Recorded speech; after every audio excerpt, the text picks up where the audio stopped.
رابطہ کیا. جب قاضی صاحب نے سب کو انکار کر دیا تو سب سے پاورفل تو انہوں پتہ یہ کون ہے, ٹھیک ہے, اپنے ڈارلنگ بھی نے, ٹھیک ہے, انہوں نے رابطہ کیا اور قاضی صاحب سے کہا کہ اب نہ جاؤ چھوڑ کے کہ دل ابھی بھرا نہیں. تو قاضی صاحب نے ان کو بھی انکار کر دیا اور قاضی صاحب نے کہا کہ بات اصول کی ہے اور میں اپنے بزرگوں کو کیا منہ دکھاؤں. ٹھیک ہے, جس طرح اقبال حمید الرحمان جو ہیں LFO کا حلف آفر ہوا تو انہوں نے انکار کر دیا. تو پوچھا گیا کہ آپ کیوں نہیں اٹھا رہے حلف, تو اس نے کہا میں اپنے والد کو کیا منہ دکھاؤں گا قیامت کے روز.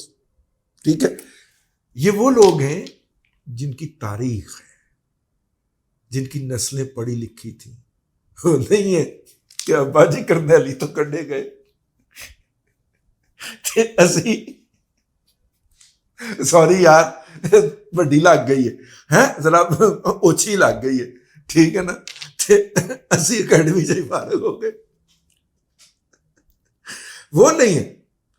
مطلب بلوچستان کی طرف سے جس نے قرارداد پاکستان کی حمایت کی اور ان کو موقع دیا گیا مینار پاکستان لاہور کے اوپر کہ وہ آئیں اور خطاب کریں اور اس قرارداد کی حمایت کریں, اس قاضی عیسیٰ کا بیٹا, ٹھیک ہے, قاضی فائز عیسیٰ جو ہے, وہ اس کے اوپر الزام لگاتے رہے یہ لوگ کہ یہ ایکسٹینشن کے لیے سب کچھ کر رہا ہے.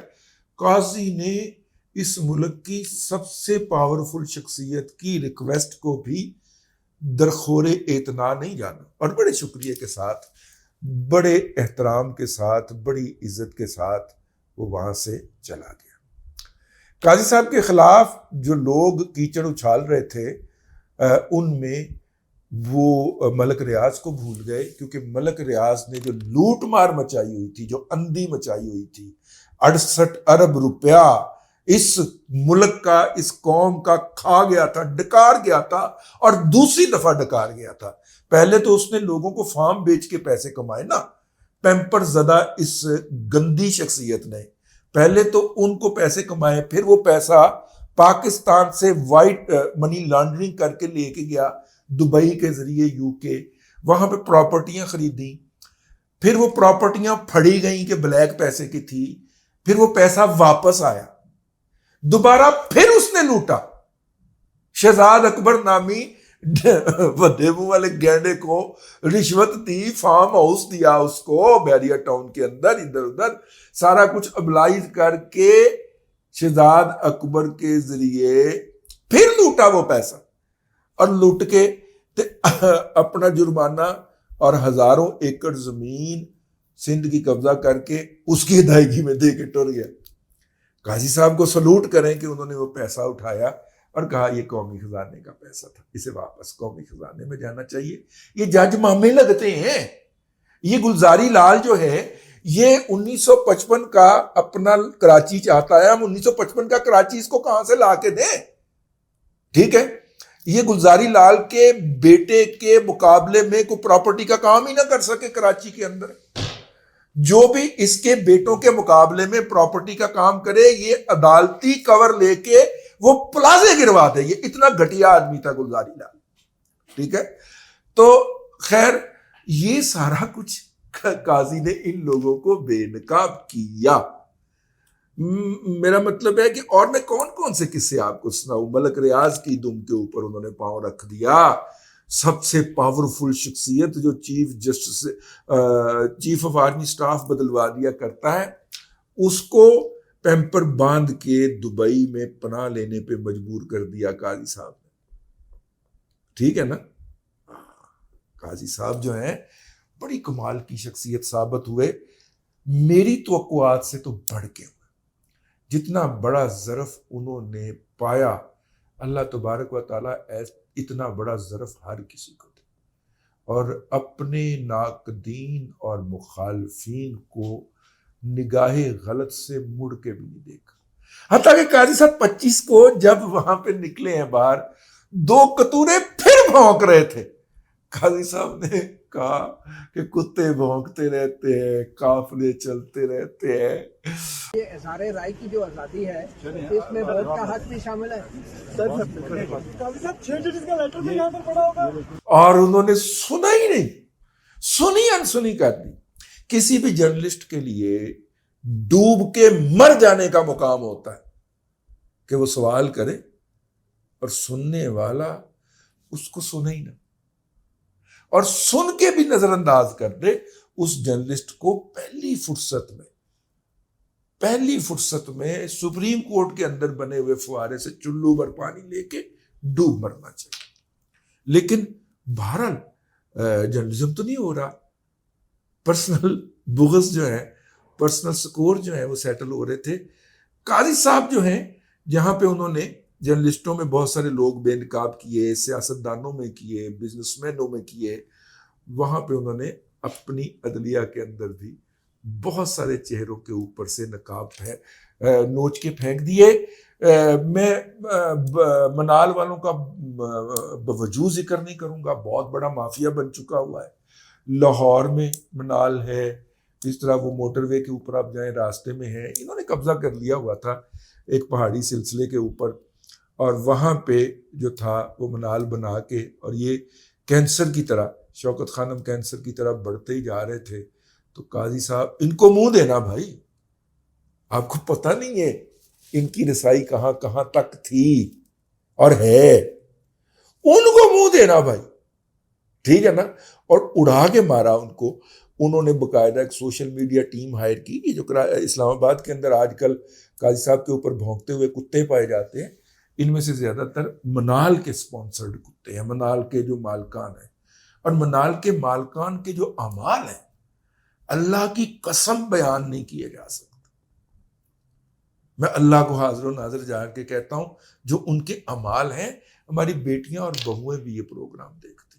اس لیے بس اتنا ہی سمجھیں کہ میرا مطلب ہے کہ آپ بنی گالہ کے اندر ہونے والی جو چیزیں ہیں، جو ایکٹیویٹیز ہیں، اس کے لیے لوازمات وغیرہ ہیں.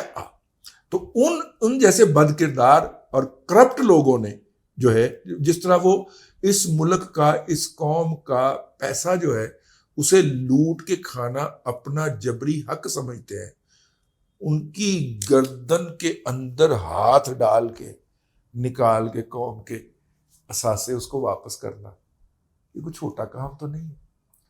قاضی صاحب چیتے لگے ہو تسی ایمان نال. آپ نے ایسے ایسے قرض اتارے ہیں کہ جو واجب بھی نہیں تھے. اب تک کے لیے اتنا ہی. اگلے ولاگ کے اندر پھر حاضری ہوگی. اللہ تبارک و تعالیٰ آپ کو آسانیاں عطا کرے اور آسانیاں خلق خدا میں تقسیم کرنے کی توفیق عطا کرے.